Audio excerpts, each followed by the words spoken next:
No meio evangélico português tornou-se comum ouvir que existe uma crise pastoral, uma crise de vocacionados, ou seja, que o número de homens disponíveis para o ministério pastoral tem decrescido. Estamos com falta de pastores. E embora o meio evangélico português é demasiado pequeno para termos estatísticas fiáveis, do ponto de vista da experiência, nós podemos reconhecer alguns factos. Neste momento existem mais igrejas do que pastores disponíveis. Os pastores no ativo têm uma média de idades relativamente elevada. Podemos reconhecer também e verificar, temos experimentado isso, que os poucos seminários evangélicos que existem têm um número de alunos reduzido, em especial homens que desejam e aspiram dedicar-se ao ministério pastoral. Mas agora notem, ao mesmo tempo, que parece-me que a conclusão de que existe uma crise pastoral ou uma crise de vocacionados, parece-me que é como que uma confusão entre o sintoma e a doença. Ou seja, estou convencido de que o facto de haver falta de homens disponíveis para servir no ministério pastoral é um sintoma e não a doença. É uma consequência, não é o problema em si. Se os irmãos pensarem, quando observamos os modelos e as práticas pastorais mais comuns, e quando as comparamos com as Escrituras, vemos muitas vezes um abismo enorme entre o que a Bíblia ensina acerca do ministério pastoral e a prática nas igrejas. E talvez seja essa diferença abismal que nos ajuda a compreender porque é que temos cada vez menos homens disponíveis para servir as igrejas. Se pensarem desde as expectativas que as igrejas têm em relação aos seus pastores, às suas responsabilidades, mais baseadas em tarefas, em organização de atividades, em gestão e comunicação nas redes sociais, até à sua formação teológica, cada vez mais desprezada e tornada uma espécie de escola dominical avançada, até, infelizmente, devemos reconhecer ao caráter de muitos pastores que têm caído em pecado, que têm envergonhado a igreja, que têm envergonhado o nome do Senhor Jesus. Todas estas coisas, e provavelmente mais algumas, têm tornado o ministério pastoral uma caricatura quando comparado com as qualificações e práticas que nós encontramos nas Escrituras. Quando nós olhamos para o ministério pastoral moderno, talvez possamos entender porque é que existe esta suposta crise. Quem pode almejar a este ministério pastoral? Quem pode desejar o que a própria Igreja não valoriza? Quem pode aspirar àquilo que não é excelente? Felizmente a Bíblia apresenta-nos o ministério pastoral como um ofício muito melhor, como um ofício excelente, necessário para a saúde da Igreja e por isso um ofício que deve ser honrado, que deve ser reconhecido, mas que também deve ser tratado com toda a seriedade e exigência. E por isso convido-os a abrirem as vossas Bíblias na primeira carta de Paulo a Timóteo, no capítulo 5. Encontra-se na página 1131 das Bíblias à vossa frente. Primeira carta de Paulo a Timóteo, capítulo 5, versículos 17 a 25. E em especial para aqueles que nos visitam, nós temos a prática e o hábito de estudar livros da Bíblia completos. Nós seguimos versículo a versículo, parte por parte desse livro e estudamo-lo.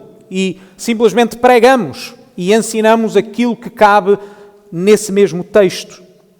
E é por isso que hoje iremos focar-nos no ministério pastoral, porque é o assunto deste mesmo texto.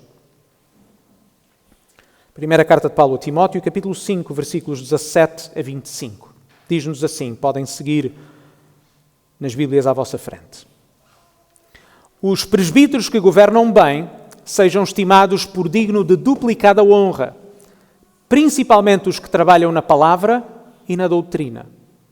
Porque diz a Escritura, não ligarás a boca ao boi que debulha, e digno é o obreiro do seu salário. Não aceites acusação contra o presbítero, senão com 2 ou 3 testemunhas. Aos que pecarem, repreende-os na presença de todos, para que também os outros tenham temor. Conjuro-te, diante de Deus e do Senhor Jesus Cristo e dos anjos eleitos, que sem prevenção guardes estas coisas, nada fazendo por parcialidade. A ninguém imponhas precipitadamente as mãos, nem participes dos pecados alheios, conserva-te a ti mesmo puro. Não bebas mais água só, mas usa um pouco de vinho por causa do teu estômago e das tuas frequentes enfermidades. Os pecados de alguns homens são manifestos, precedendo o juízo, e em alguns manifestam-se depois. Assim mesmo, também as boas obras são manifestas, e as que são de outra maneira não podem ocultar-se. Nesta carta que Paulo escreveu ao seu filho na fé, Timóteo, Paulo está a confrontar os falsos mestres na igreja da cidade de Éfeso. Existem homens, podemos ler isso na carta, que têm ensinado coisas falsas e que, por consequência, têm levado as pessoas a práticas erradas e têm trazido divisões dentro da igreja, conflito, desunião. E Paulo quer que a igreja esteja unida em torno da verdade. Paulo combate estes falsos mestres. E a forma como ele procura combatê-los é ensinar Timóteo e pede a Timóteo, exorta Timóteo a colocar a casa em ordem. Lembrem-se do que Paulo já tinha escrito no capítulo 3, versículo 15. Paulo escreveu esta carta para que saibas como convém andar na casa de Deus, que é a igreja do Deus vivo, a coluna e a firmeza da verdade. Ou seja, Paulo acredita que os falsos mestres combatem-se através de uma boa compreensão acerca de como a igreja deve viver. Nos capítulos 2, no capítulo 3, agora no capítulo 5, Paulo dá orientações muito práticas acerca da vida da igreja e entre estas orientações, o ministério pastoral ocupa um lugar central, uma atenção especial. Vejam, já tínhamos visto, capítulo 3, versículos 1 a 7, Paulo descreve as qualificações daqueles que desejam ser pastores. E depois, no capítulo 4, versículos 6 a 16, o apóstolo dá instruções a Timóteo, específicas da forma como ele, enquanto pastor da igreja, deve viver e deve servir a igreja. Agora, nos versículos que nós acabamos de ler, temos exortações acerca de como Timóteo se deve relacionar com os outros pastores da igreja. A ênfase que Paulo coloca no ministério pastoral é fácil de entender. Se a igreja estava a ser atacada por falsos mestres, que ensinavam coisas contrárias ao Evangelho, que criavam divisões dentro da igreja e que levavam as pessoas a viverem de uma forma que Deus não desejava, então o oposto a estes falsos mestres são bons pastores. Homens que ensinam a verdade, que procuram manter a igreja unida à volta do Evangelho do Senhor Jesus, que sejam eles mesmos exemplos e promotores de uma vida santa, que sejam eles mesmos exemplos de como imitar o Senhor Jesus. Paulo deseja que Timóteo e esta igreja valorizem o ofício pastoral como central para a saúde da igreja. Pela importância dos pastores na saúde geral da igreja, a igreja ensina Paulo neste texto que a igreja deve honrar os que cumprem bem o seu ofício, deve exigir o seu exemplo, deve proteger a sua reputação e deve ter também cuidado por isso de não eleger pastores que ainda não tenham confirmado que têm as qualificações para o exercício deste ofício tão importante. E por isso vamos refletir neste texto em 2 pontos simples. Ponto número 1, a honra devida. E ponto número 2, a exigência requerida. A honra devida e a exigência requerida. Lembrem-se, no capítulo 5 e o início do capítulo 6, Paulo já tinha dado instruções a Timóteo sobre como viver na igreja. Paulo fala acerca do relacionamento que Timóteo, como pastor, deve ter com os idosos e com jovens, com homens e com mulheres, exortações sobre como cuidar das viúvas, exortações sobre os escravos. E depois, agora, nos versículos 17 a 25, ele ensina então acerca dos presbíteros. Nós já vimos, e lembrem-se, em semanas passadas, que o Novo Testamento refere-se àquilo que nós chamamos o ministério pastoral, aos pastores, usando 3 termos. Eles são sinónimos no Novo Testamento. Ancião ou presbítero, bispo e pastor. Refere-se ao mesmo ofício, à mesma função. As pregações estão online, nós já falámos, já tivemos pregações no capítulo 3, versículos 1 a 7. Também no capítulo 4, versículos 7 a 16, elas estão online, podem ser acedidas publicamente. Agora Paulo fala sobre o relacionamento que Timóteo e por implicação a igreja de Éfeso, deve ter com os seus pastores. E esta é a primeira e importante observação que devemos fazer neste texto. Paulo está a falar para uma igreja local, mas refere-se aos pastores no plural. E isto vem-nos à memória quando, por exemplo, lemos o livro de Atos, no capítulo 20, versículo 17, que afirma exatamente a mesma coisa. Quando é o próprio apóstolo Paulo que pede que os pastores da igreja de Éfeso se possam encontrar com ele em Mileto. Lemos em Atos 20, 17. De Mileto mandou a Éfeso chamar os anciãos ou os presbíteros da igreja. Notem, a igreja local era uma, mas os pastores eram vários. E esta igreja não é uma exceção. O testemunho que nós temos em todo o Novo Testamento é que o modelo de governo da igreja local é composto por uma pluralidade de pastores. Os pastores, como vemos até neste texto, têm a responsabilidade de governar a igreja. A liderança dos presbíteros, notem, em nada coloca em causa a autoridade da igreja. Mas o Novo Testamento ensina-nos que o congregacionalismo que nós afirmamos não pode ser confundido com a ideia de uma mera democracia, porque não é isso que a Bíblia afirma. Isso é um anacronismo.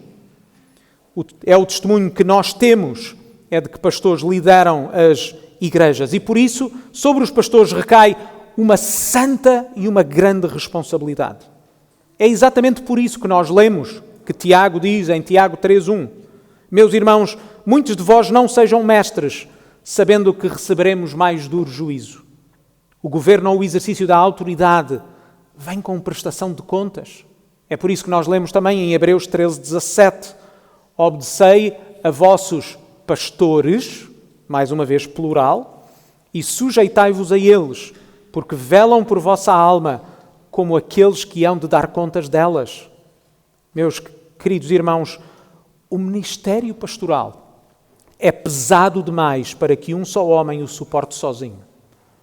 Devemos reconhecer, e devemos reconhecer mesmo nesta igreja, ao longo da sua história, que homens exerceram o ministério pastoral sozinhos e o fizeram de forma sacrificial, o fizeram de forma sincera, o fizeram com todas as suas forças e de forma consagrada. Isto não pode estar em causa. E, portanto, não entendam mal. Mas, de acordo com o modelo bíblico, o ofício pastoral deve ser, tanto quanto possível, plural, para que possa ser exercido de forma equilibrada.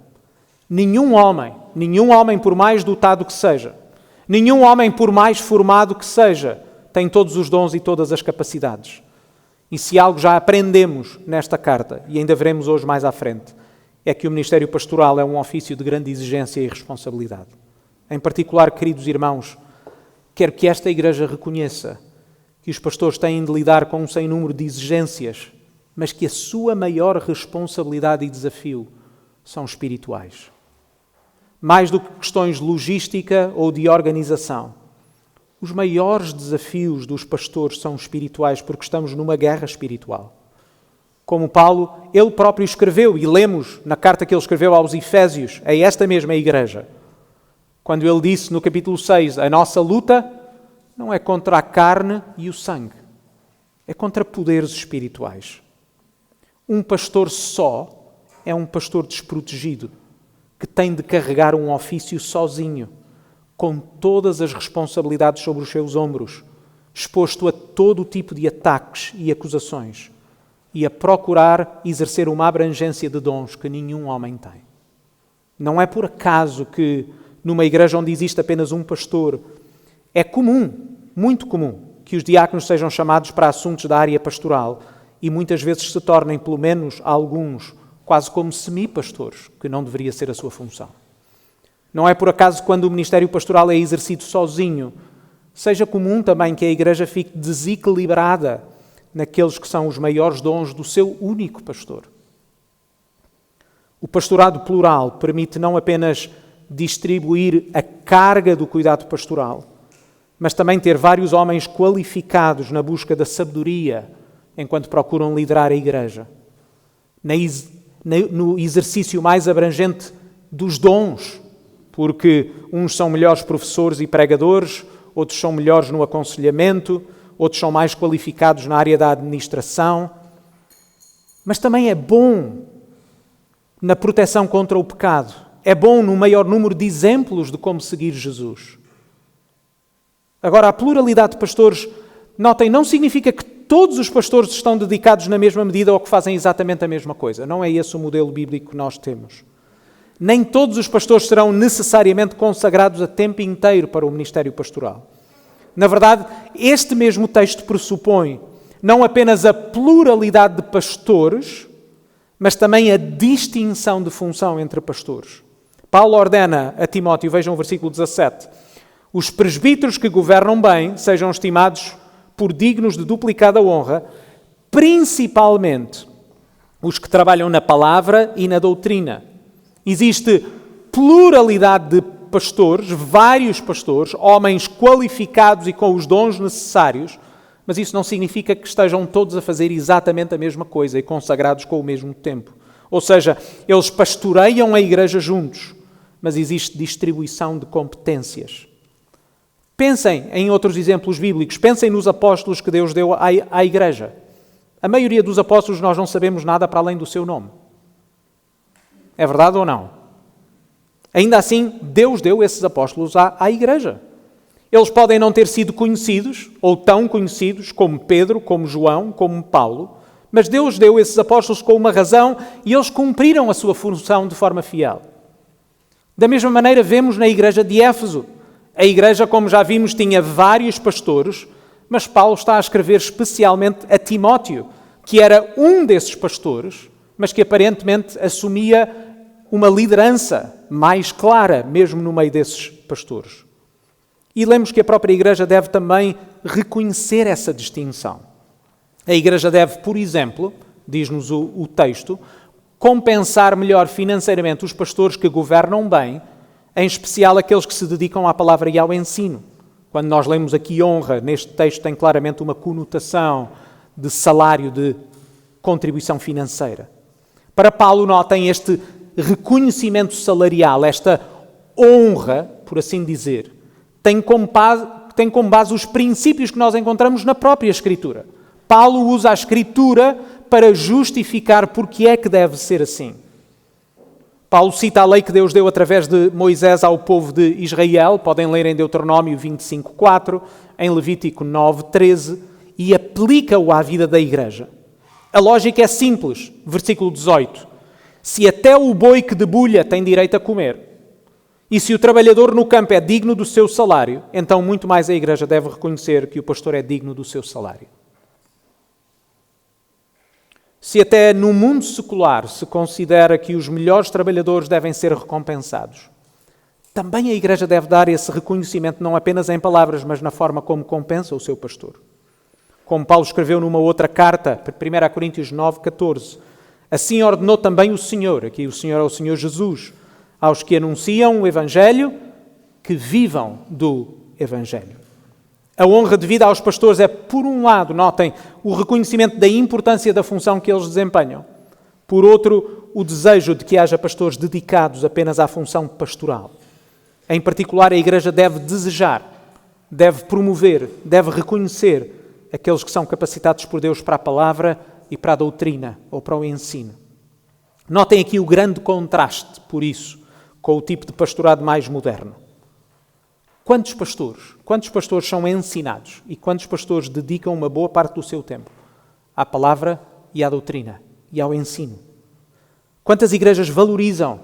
Quantas igrejas encorajam? Quantas igrejas protegem os seus pastores para que se dediquem à palavra? Queridos irmãos, quando a igreja valoriza e promove pastores dedicados à palavra e ao ensino, a igreja fica protegida contra mentiras. A igreja fica protegida contra qualquer coisa que é contra a palavra de Deus. Essa, meus irmãos, estou convencido, é a principal razão da superficialidade do movimento evangélico em Portugal.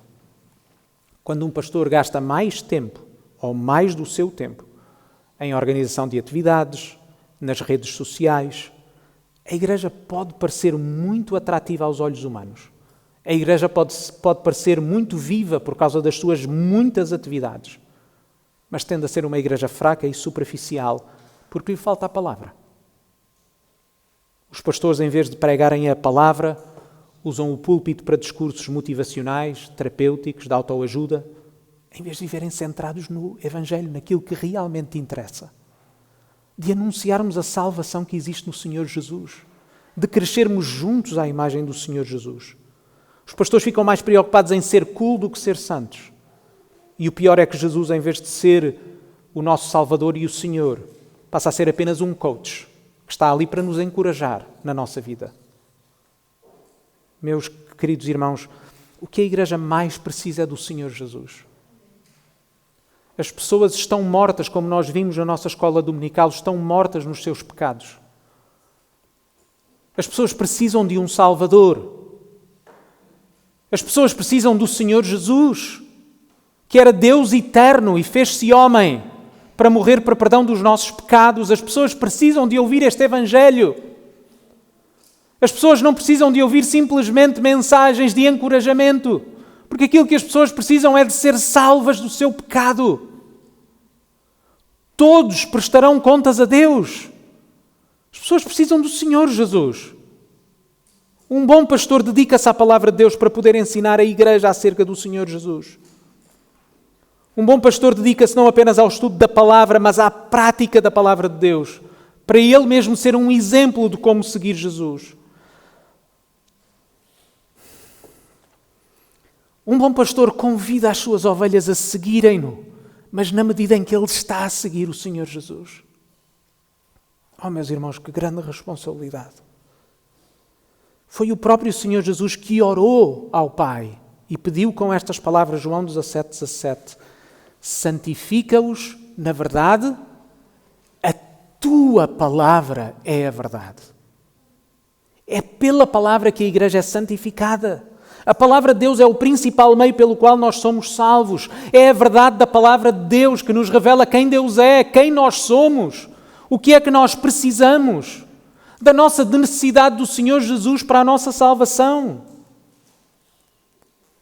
João 8, versículos 31 e 32. Jesus dizia, pois, aos judeus que criam nele, se vós permanecerdes na minha palavra, verdadeiramente sereis meus discípulos. E conhecereis a verdade, e a verdade vos libertará. Agora, como devem imaginar, este tipo de pastorado não será popular para muitos. Uma igreja saudável vai valorizar pastores que se dediquem a estudar a palavra, a ensinar a verdade. Mas tal como nos tempos de Timóteo, também hoje, a verdade vai ser incómoda para muitos, porque a palavra confronta. A palavra expõe o nosso pecado. A palavra expõe o nosso coração. Claro que a palavra, ao mesmo tempo, dá-nos o Evangelho, dá-nos as boas notícias da salvação. Mas, em primeiro lugar, precisa de nos expor, precisa de nos dizer exatamente como nós somos. E por isso, como Calvino bem sentiu na pele e escreveu, ninguém está mais sujeito a calúnias e difamações do que os verdadeiros mestres. É por isso que, pelo ofício e função que desempenham, os pastores estão particularmente expostos a acusações. Vejam o versículo 19, onde Paulo avisa, não aceites acusação contra presbítero, senão com 2 ou 3 testemunhas. Mais uma vez, notem, Paulo está a citar as Escrituras. Paulo está a citar um princípio da lei de Moisés, como nós lemos em Deuteronômio 19:15. Uma só testemunha contra ninguém se levantará por qualquer iniquidade ou por qualquer pecado. Seja qual for o pecado que pecasse, pela boca de 2 ou 3 testemunhas se estabelecerá o negócio. Entendem? Temos o mesmo tipo de lógica. Se esta é a regra geral para o julgamento de qualquer pessoa, ainda mais para um pastor. A Igreja deve garantir que a acusação contra um pastor não seja leviana. A acusação tem de ser séria e tem de ser comprovada. Notem que Paulo não está a dizer que o pastor não pode ser acusado. Não é isso que Paulo está a dizer. O que ele está a dizer é que essa acusação tem de ser comprovada. E este é um princípio especialmente importante, queridos irmãos, no mundo onde nós vivemos, onde a destruição da reputação de alguém na praça pública passou a ser comum.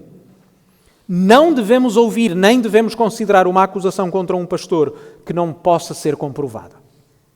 As Escrituras protegem a reputação do pastor, porque em virtude da sua responsabilidade, ele não apenas está mais exposto, mas porque a sua reputação está ligada à reputação da própria Igreja. e, por consequência, a reputação do Senhor Jesus.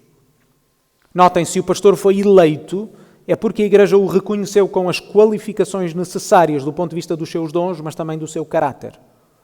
E por isso não pode ser uma acusação qualquer que vai manchar a sua reputação.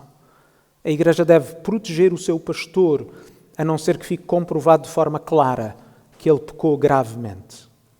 Meus queridos irmãos, a Igreja deve honrar os seus pastores e, em especial, valorizar aqueles que se dedicam à palavra e ao ensino. Deve procurar proteger a sua reputação e, por consequência, a Igreja deve reconhecer que o modelo pastoral estabelecido por Deus é de pluralidade de pastores, de homens qualificados que lideram a Igreja através da palavra de Deus, que lideram a Igreja através do seu exemplo como discípulos do Senhor Jesus. A honra aos pastores é devida, mas, ponto número 2, existe também uma exigência requerida. Vejam o versículo 20. Aos que pecarem, repreende-os na presença de todos, para que também os outros tenham temor. A honra devida aos pastores, devido ao ofício que eles desempenham, da sua importância na vida da Igreja, é proporcional à exigência que lhes é requerida. Paulo já tinha escrito no capítulo 3 que o pastor tem de ser irrepreensível. Isto não significa perfeito, porque senão nenhum homem poderia aspirar ao de pastorado, mas como nós vimos, significa que os pecados que o pastor comete não podem colocar em causa a sua fé, não podem colocar em causa o seu exemplo, não podem colocar em causa o exercício da sua função. O pastor, que fique claro, não é perfeito, porque ele não é o Senhor Jesus. Como qualquer outro discípulo, o pastor continua a crescer em conhecimento e santidade. Mas porque ele deve ser um exemplo para outros, a exigência é maior. Não é que Deus tenha um plano diferente para os membros da Igreja. Não entendam isso mal. Não existem duas classes de cristãos. Aqueles que são chamados para uma vida santa e aqueles que são chamados para uma vida mais ou menos. Todos somos chamados a imitar o Senhor Jesus. Todos somos chamados a ser como o Senhor Jesus. O pastor deve ser, sim, o exemplo do qual deve ser imitado a seguir o Senhor Jesus. Portanto, no caso de haver um pecado grave comprovado, a correção precisa de ser pública. O que o pastor faz afeta toda a Igreja. A Igreja submete-se aos seus pastores na medida em que eles imitam a Cristo. Qualquer membro da Igreja deve desejar ser como Cristo. E, portanto, o pastor só é digno de ser imitado na medida em que ele se submete também ao Senhor Jesus, que é o Senhor da sua Igreja. O pastor deve ser seguido na medida em que ele está a caminhar na direção certa. E por isso, se o pastor se desviar, ele precisa de ser corrigido e não imitado. O pastor, notem, não é um ungido em quem não se pode tocar. Os pastores devem ser honrados, os pastores devem ser respeitados, os pastores devem ser obedecidos, os pastores devem ser protegidos na sua reputação. Mas se houver necessidade, devem ser também corrigidos. A correção é necessária para que, segundo Paulo diz, sirva de exemplo a todos os pastores. Para que todos os pastores saibam que a exigência é de serem irrepreensíveis. É que eles têm de ser um exemplo, não é uma opção. A sua função e o seu ofício requer esse exemplo. É por isso que Paulo é contundente. Vejam o versículo 21. Conjuro-te diante de Deus e do Senhor Jesus Cristo e dos anjos eleitos, que sem prevenção guardes estas coisas, nada fazendo por parcialidade. Queridos irmãos, a parcialidade não é um pecado de hoje. Já no tempo de Paulo, a Igreja era tentada a tratar certas pessoas de forma diferente, a ser mais severo com uns e menos severo com outros. E Paulo diz a Timóteo, para assumir um compromisso sério perante Deus, de nada fazer por parcialidade, de que não pode haver distinção entre pastores no que diz respeito à exigência que lhes é requerida. Infelizmente, que tristeza, todos nós já ouvimos acerca de pastores que caíram em pecado grave, que mancharam a reputação das suas igrejas e a reputação do Senhor Jesus. Para vergonha das nossas igrejas, não podemos dizer que os casos são poucos. É justo também afirmar que a maioria dos pastores mantém-se firme, mas também devemos reconhecer que são demasiados os casos em que caíram. E uma das razões que muitos têm caído em pecado é que as igrejas têm muitas vezes sido ou não sido cuidadosas o suficiente na eleição dos seus pastores. Por vezes é preciso reconhecer que é por ignorância ou por necessidade. Igrejas que desejam muito ter um pastor e no seu bom desejo aceitam um homem que ainda não deu provas de que é qualificado. Mas também devemos reconhecer que muitas vezes acontece porque as igrejas não dão a importância suficiente às qualificações que Deus estabeleceu e que nós lemos no capítulo 3, versículos 1 a 7. As igrejas muitas vezes tendem a confundir homens carismáticos com pastores qualificados. Entendem? Vejam a exortação de Paulo, versículo 22. A ninguém imponhas precipitadamente as mãos, nem participes dos pecados alheios. Conserva-te a ti mesmo puro. O bom desejo que uma igreja tem de ter pastores não pode levar a que a igreja seja precipitada. E notem que Paulo coloca uma responsabilidade especial em Timóteo. A igreja elege os seus pastores, mas eles são consagrados com a imposição de mãos de outros pastores. Esta é a prática que ainda hoje usamos.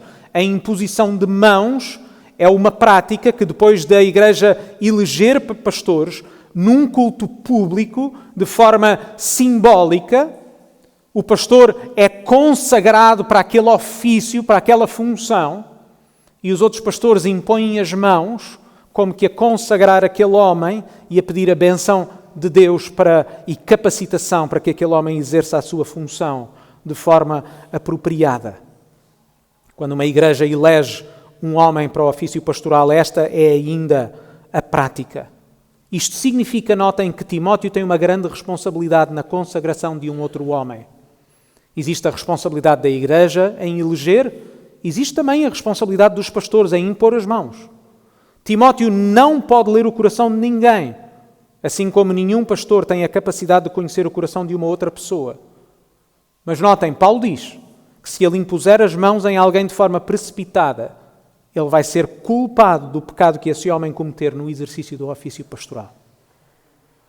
Ele deve manter-se puro. Ele não pode ser cúmplice do pecado. Se ele impuser as mãos precipitadamente sobre um homem, ele não pode dizer que não sabia. Ele precipitou-se em vez de ser diligente e confirmar primeiro que esse homem é qualificado. Os versículos 24 e 25 lembram-nos que é necessário tempo e discernimento. Vejam o versículo 24 e 25. Os pecados de alguns homens são manifestos, precedendo o juízo, e em alguns manifestam-se depois. Assim mesmo também as boas obras são manifestas, e as que são de outra maneira não podem ocultar-se. Entendem? A avaliação de um homem para o exercício do ofício pastoral não pode ser apressado. Alguns homens não são evidentemente qualificados para o ministério, mas existem outros que podem inicialmente parecer um exemplo, mas quando a hora vem, quando as dificuldades vêm, quando a coisa aperta, mostram que não são qualificados. Mas notem também que pode acontecer o oposto. Existem homens que aparentemente não são, ou parecem não ter as qualificações, mas que ao longo do tempo se mostram fiéis e a perseverança torna-se evidente a todos, de maneira que se tornam um exemplo para a igreja. Meus irmãos, a honra devida aos pastores deve ser proporcional à exigência que lhes é requerida. Entendem? A igreja deve ser cuidadosa ao eleger aqueles que já deram provas do seu caráter e dons. Homens santos, comprometidos com a palavra de Deus e com o Evangelho. Homens que se dedicam a ensinar e ajudar os outros a seguir o Senhor Jesus. E, queridos irmãos, como é nosso hábito em casa, o nosso devocional sábado à noite é a leitura desta mesma pregação.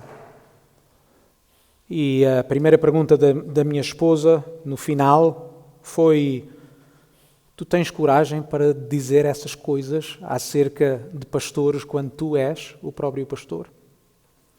E, queridos irmãos, a palavra é para ser pregada e é para ser ensinada.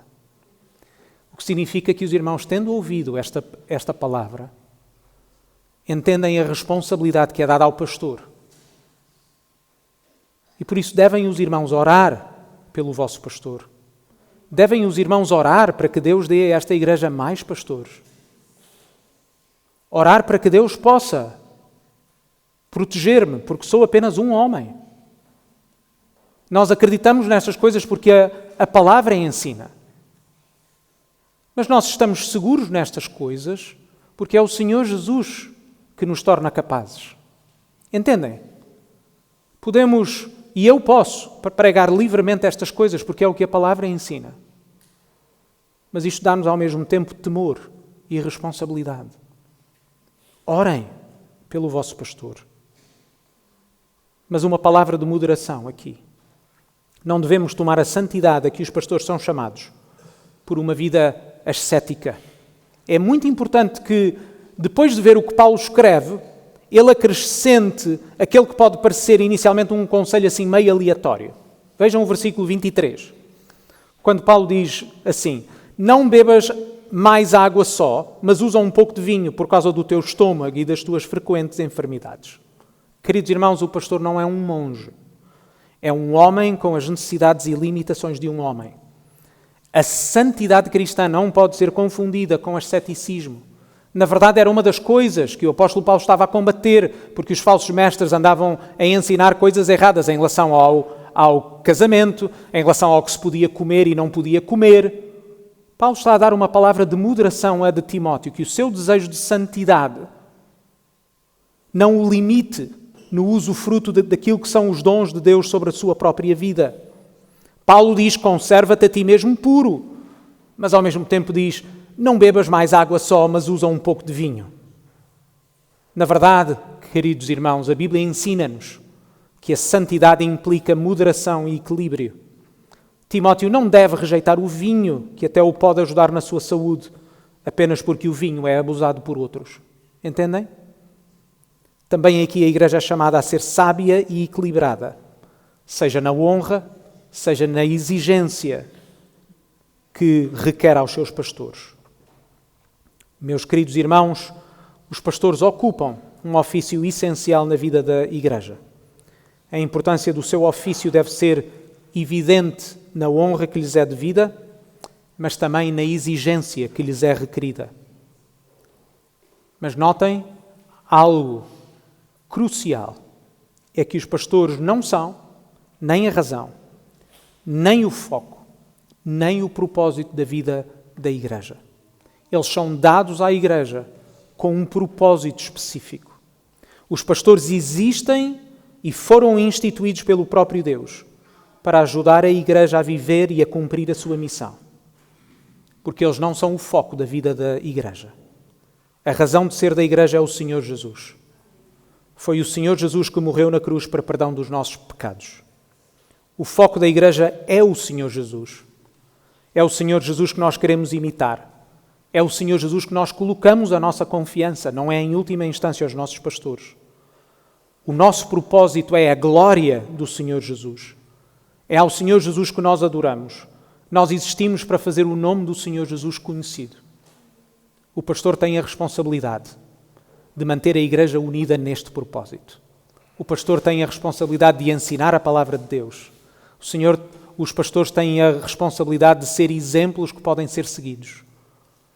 Mas não nos esqueçamos, todos estamos unidos à volta de uma mesma fé, à volta de uma mesma esperança, à volta de um mesmo Senhor, que é o nosso Senhor Jesus Cristo. E esse é o propósito da nossa existência. Vamos orar.